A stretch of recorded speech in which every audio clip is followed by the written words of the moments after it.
Assalamualaikum warahmatullahi wabarakatuh. Halo guys, bertemu lagi dengan saya Herunisa Nurjana Alhas dan kedua rekan saya Yaslo Bertogi dan Aliri. Kami bertiga ingin menyampaikan materi kuliah kami kimia lanjut dengan judul kesetimbangan kimia. A. Tetapan kesetimbangan. Suatu reaksi dikatakan pada keadaan seimbang jika kecepatan reaksi dari kiri ke kanan sama dengan kecepatan reaksi dari kanan ke kiri, reversible. Konstanta kesetimbangan K dapat dinyatakan sebagai rasio dan perkalian konsentrasi rektan-rektan dibagi perkalian konsentrasi produk-produk, di mana konsentrasi dari masing-masing substansi dipangkatkan koefisien stoikiometri dalam persamaan reaksi setara. K sama dengan buka kurung C tutup kurung pangkat C buka kurung D tutup kurung pangkat D adalah produksi per buka kurung A tutup kurung pangkat A buka kurung B tutup kurung pangkat B adalah rektan. Contoh soal, pada pembakaran batu kapur berikut CaCO3 buka kurung S tutup kurung menjadi CaO buka kurung S tutup kurung plus CaO2 tutup kurung G buka kurung G. Tetapan kesetimbangan adalah jawabannya K sama dengan buka kurung CO2 tutup kurung. Dalam sistem kesetimbangan K, fase yang digunakan hanya fase gas dan fase aki atau larutan. Kesetimbangan reaksi dikelompokkan menjadi kesetimbangan homogen, sistem kesetimbangan yang komponennya mempunyai wujud yang sama, dan kesetimbangan heterogen, sistem kesetimbangan yang komponennya terdiri dari zat-zat dan wujud yang berbeda. Tetapan kesetimbangan dibedakan menjadi dua, yaitu tetapan kesetimbangan konsentrasi atau KC dan tetapan kesetimbangan tekanan atau KP. Tetapan kesetimbangan konsentrasi atau yang disingkat KC menurut hukum Goldberg dan Wange, dalam keadaan kesetimbangan pada suhu tetap, maka hasil kali konsentrasi zat-zat hasil reaksi dibagi dengan hasil kali konsentrasi reaksi yang sisa, di mana hasil masing-masing konsentrasi itu dipangkatkan dengan koefisien reaksinya adalah tetap. Tetapan kesetimbangan berdasar konsentrasi zat hanya berlaku untuk zat-zat yang berfasa gas dan aqueous. Hanya berlaku untuk zat-zat yang berfasa gas dan aqueous. Oke. Berikut merupakan contoh dari tetapan kesetimbangan konsentrasi. AgNO3 berfasa gas direaksikan dengan NaCl berfasa aki, menghasilkan AgCl berfasa gas plus NaNO3 berfasa aki. Kita lihat dari soal berikut, masing-masing molekul memiliki koefisien yang sama, yaitu 1, dan masing-masing fasa itu gas dan aki, sehingga semua molekul tersebut bisa masuk dalam rumus tetapan kesetimbangan konsentrasi. Sehingga dapat dihasilkan rumus KC sama dengan AgCl pangkat 1 dikali NaNO3 pangkat 1 dibagi NaCl pangkat 1 dikali AgNaNO3 pangkat 1. Berikutnya saya akan menjelaskan tentang tetapan kesetimbangan tekanan atau yang disingkat KP. Untuk kesetimbangan yang melibatkan gas, tekanan parsial dapat digunakan untuk menggantikan konsentrasi. Tetapan kesetimbangan berdasarkan tekanan parsial hanya berlaku untuk gas. Oke, berdasarkan tekanan parsial hanya berlaku untuk gas. Contoh dari tetapan kesetimbangan tekanan disediakan suatu reaksi N2 berfasa gas direaksikan dengan 3H2 berfasa gas menghasilkan 2NH3 berfasa gas, sehingga didapat rumus tetapan kesetimbangan tekanan adalah PNH3 berpangkat 2 karena koefisien dari NH3 itu 2, jadi dipangkatkan 2 per atau dibagi PH2 pangkat 3 karena koefisien H2 adalah 3 dikali PN2. Hubungan KC dengan KP dapat dirumuskan sebagai berikut.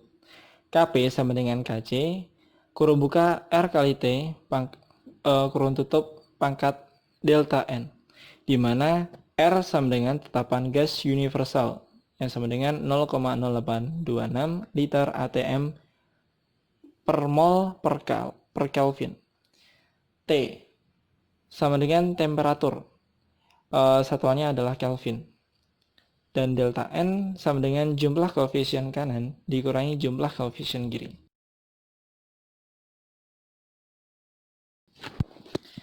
Oke, berikut kami sediakan contoh soal dari hubungan KC dengan KP. Pada reaksi pembakaran gas nitrogen monoksida, terjadi proses kesetimbangan sebagai berikut.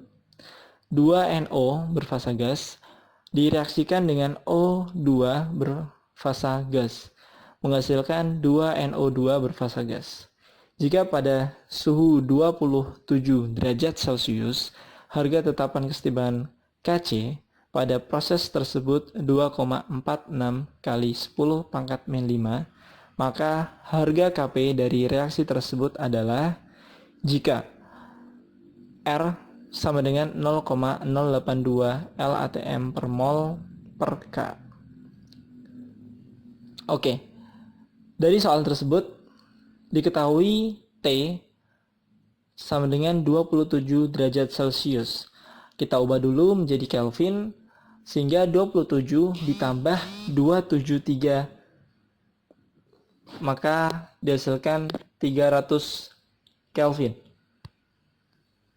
Untuk R sama dengan 0,082, dan delta N sama dengan 2 kurang 3 sama dengan min 1. Angka 2 itu didapat dari koefisien kanan. Oke, diingat ya. Terus 3 didapat dari jumlah koefisien kiri. Sehingga delta N sama dengan min 1.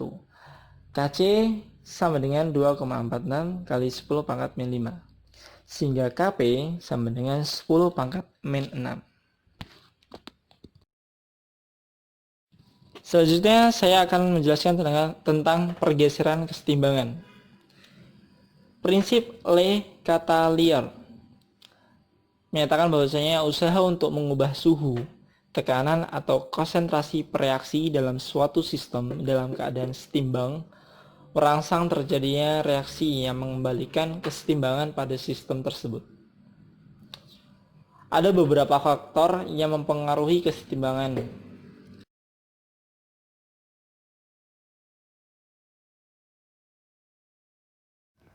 Kita mulai di nomor pertama, konsentrasi. Jika salah satu komponen pada sistem kesetimbangan ditambah, maka kesetimbangan akan bergeser ke arah yang berlawanan. Sebaliknya, jika pada sistem kesetimbangan salah satu komponen dikurangi, maka kesetimbangan akan bergeser ke arah komponen tersebut. Contohnya, 2 sulfur oksida dalam bentuk gas ditambah oksigen dalam bentuk gas menjadi 2 sulfur trioksida dalam bentuk gas. Nah, jika gas O2 ditambah, kesetimbangan akan bergeser ke arah SO3. Kemudian, jika gas O2 dikurangi, kesetimbangan akan bergeser ke arah O2. Bagian kedua, suhu. Jika suhu dinaikkan, kesetimbangan bergeser ke arah reaksi endoterm. Sedangkan, jika suhu diturunkan, kesetimbangan akan bergeser ke arah reaksi eksoterm. Contohnya, kita mulai dari 2CO2 dalam bentuk gas.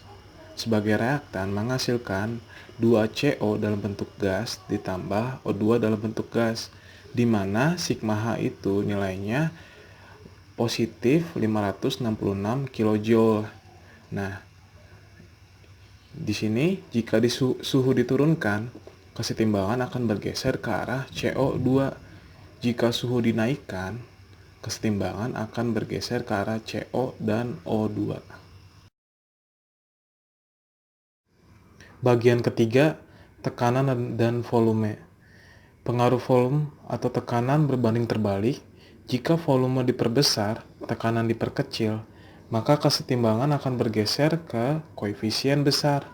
Jika volume diperkecil, tekanan diperbesar, maka kesetimbangan akan bergeser ke koefisien kecil. Contohnya adalah PCl3 dalam bentuk gas ditambah Cl2 dalam bentuk gas menghasilkan PCl5 dalam bentuk gas. Jika tekanan diperbesar, volume diperkecil, maka kesetimbangan akan bergeser ke koefisien kecil, yaitu ke arah kanan. Jika tekanan diperkecil, volume diperbesar, maka kesetimbangan akan bergeser ke koefisien besar, yaitu ke arah kiri. Yang keempat, katalisator. Dalam sistem kesetimbangan, penambahan katalisator tidak mengubah letak kesetimbangan, namun hanya mempercepat reaksi ke kanan dan ke kiri sama besar.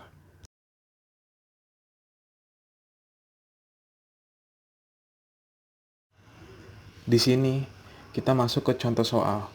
Pada reaksi kesetimbangan, di mana 2SO2 dalam bentuk gas ditambah O2 dalam bentuk gas, menghasilkan 2SO3 dalam bentuk gas, di mana sigma H itu nilainya minus Y kilojoule. Nah, jika volume diperkecil, kesetimbangan akan bergeser ke, kita lihat jawabannya ya. 2SO2 dalam bentuk gas ditambah O2 dalam bentuk gas menghasilkan 2SO3 dalam bentuk gas. Nah, reaksi endoterm itu di bagian reaktan, yaitu adalah 2SO2 dalam bentuk gas ditambah O2 dalam bentuk gas. Nah, untuk reaksi eksoterm itu terjadi pada reaksi produk 2SO3 dalam bentuk gas. Nah, di sini ketentuannya adalah jika volume diperkecil, maka kesetimbangan akan bergeser ke koefisien kecil. Dari reaksi di atas, koefisien bergeser ke kanan karena jumlah koefisien kanan lebih kecil.